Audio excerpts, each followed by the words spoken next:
referral to the Department of Justice. From your perspective, who should the DOJ target as part of their investigation? What specific figures in the Obama administration? Well, based on what I read, and I read pretty much what you read, it would be President Obama. He started it.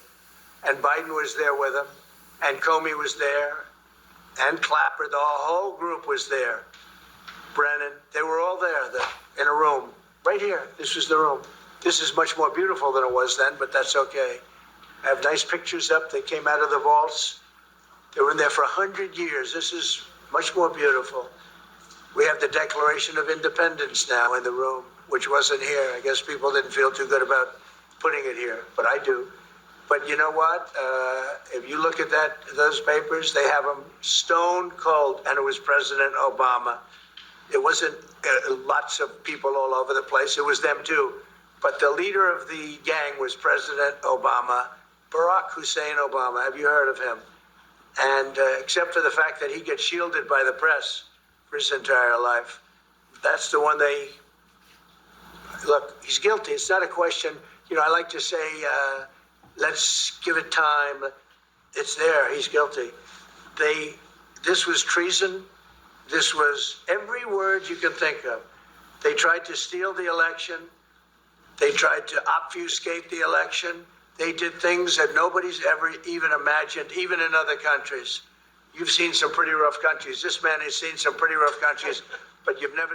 Due to the way the news cycle is so heavily sensationalized, a lot of people are going to take this for granted and act like this is no big deal. But a sitting president has just accused a former president of treason.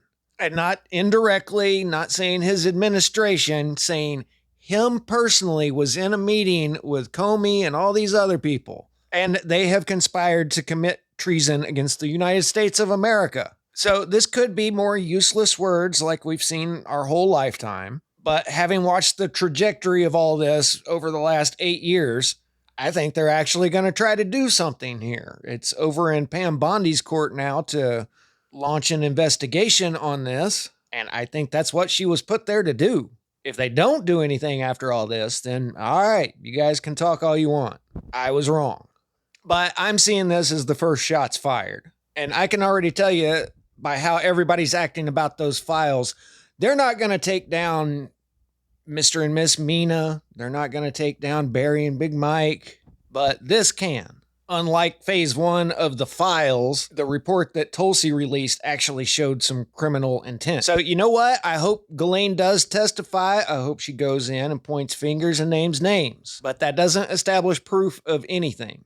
This is where there's actual evidence of crimes being committed. And now he's just outright saying it, so I don't think they're going to back down off this. This is the actual case that I've been waiting to see them bring up, because this can swoop up all kinds of dark state players. So we'll see. Static out.